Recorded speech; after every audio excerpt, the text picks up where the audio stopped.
egunen batez Kristoren lagun izan gaitezela zeruetako erreinua. Zurekin eta Espiritu Santuarekin jainko eta errege bizi baita gizaldi eta gizaldietan.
Ilobi barrura begiratu zuen, eta bi egileku ikusi zituen zubizkantziak.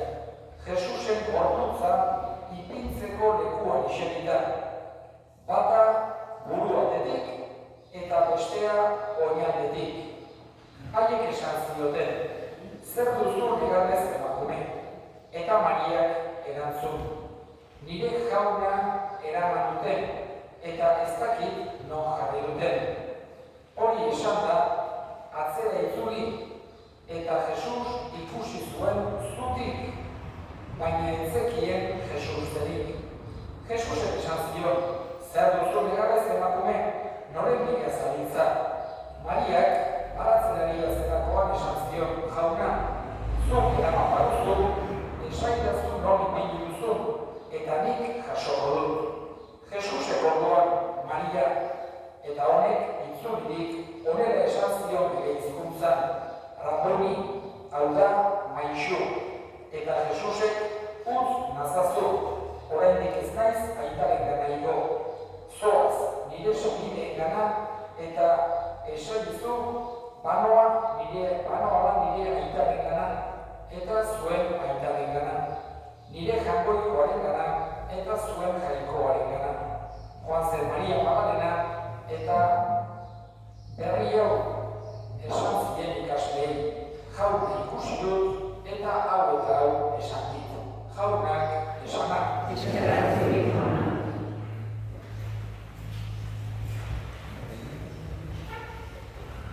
Ermite eder honetan, Magdalenari dedikatutako ermite honetan eta osatu bat dugu, gauza handia dela.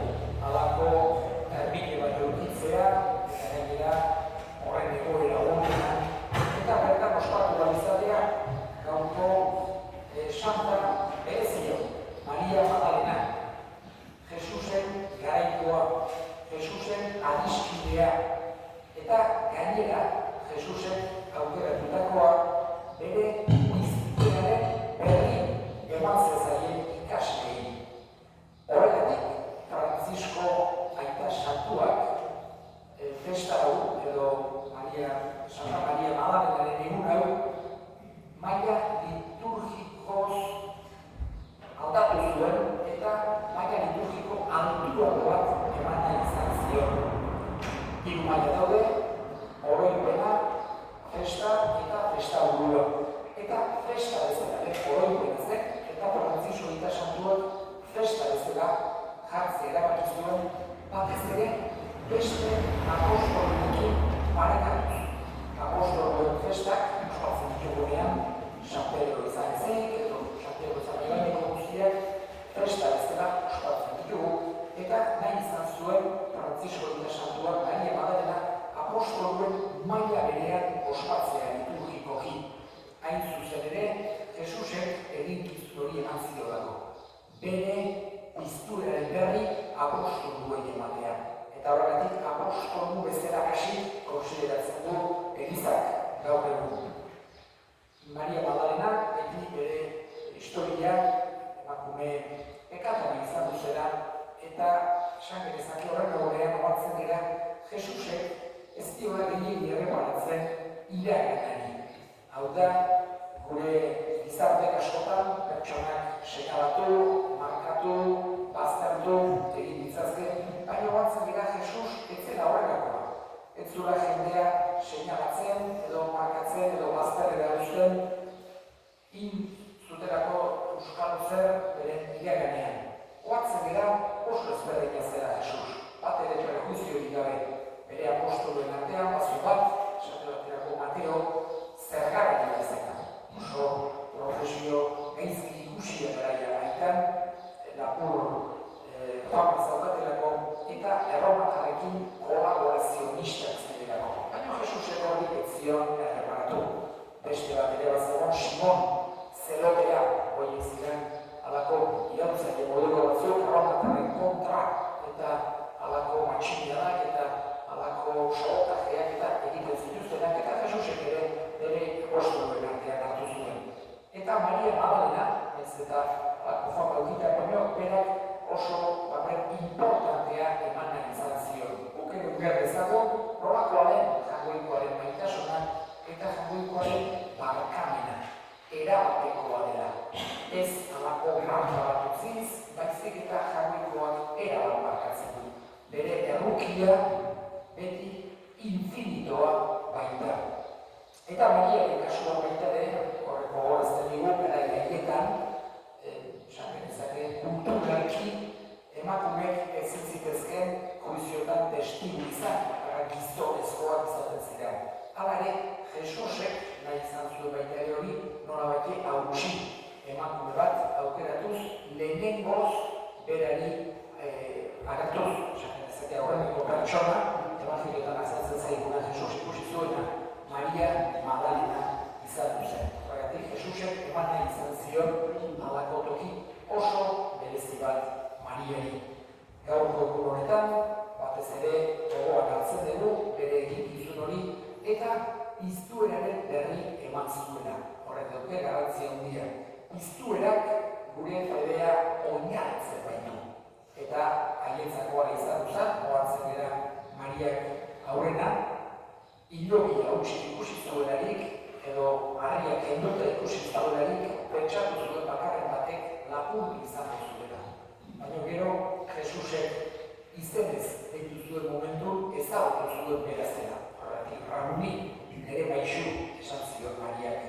Eta ohartzen gara bere konbentzimentu hori izan duzela, fedea gero zabaltzeko indar eman ziren. Baita ere, apostoloekin ere gauza bera gertatu zen. Eskatzen diogu da, gure fedea ere sendotu bezekula Maria Magdalenak, berari eskatzen diogu, bere laguntza, bere bitartekaritza, oso bereziki gure herriaren alde, goiztutako gure herriaren alde.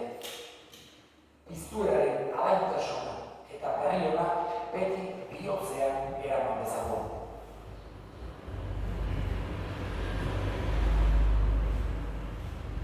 Eta egin ditzaurre gure eskatu.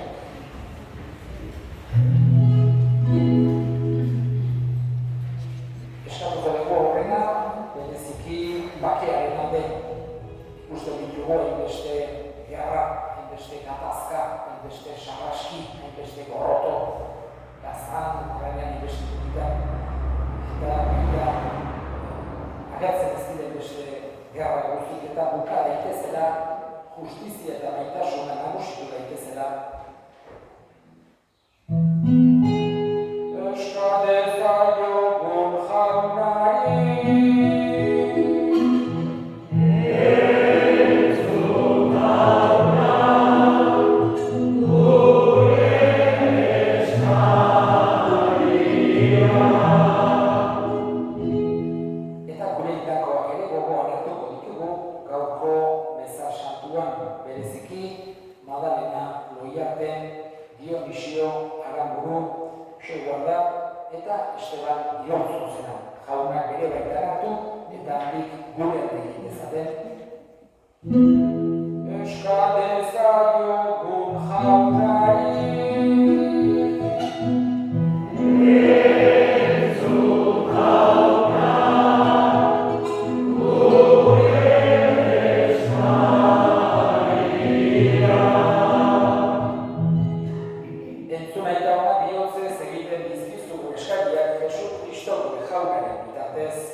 semeak ere bihotzonez hartu baitzuen Maria Magdalenak egin zion maitasun egilia Jesu Kristo gure jaunaren bitartez. Jauna zuekin.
Hau da, sinismenaren misterioa.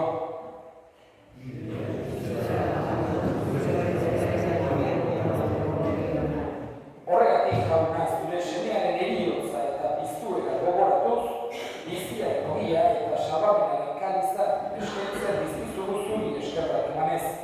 Aldalean zure zerbitzari onartu gaituzulako. Eta apalik eskatzen dizugu, Kristoren gorputz odolak hartzen ditugunok Espiritu Santuak bat egin gaitzala. Gogoan izan jauna mundu guztian zabaldurik dagoen zure Eliza, eramazo maitasun osora, Leon gure ita santuarekin, Florentzio gure hartzaiarekin eta egiz gizon guztiekin batean. Gogoan izan jauna pizteko itxarotenean joan dira, gure senideak eta hitako guztiak harritzazu zure aurpegiaren argitan. Bereziki, Madalena Loiarte, Dionisio Aramburu, Xo Guarda eta Esteban Irurzon.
guzti honen jauna, isur dezakogana zure maitasuna.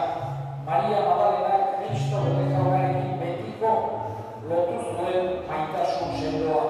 Jesu Kristo bere jaunaren bitartez eta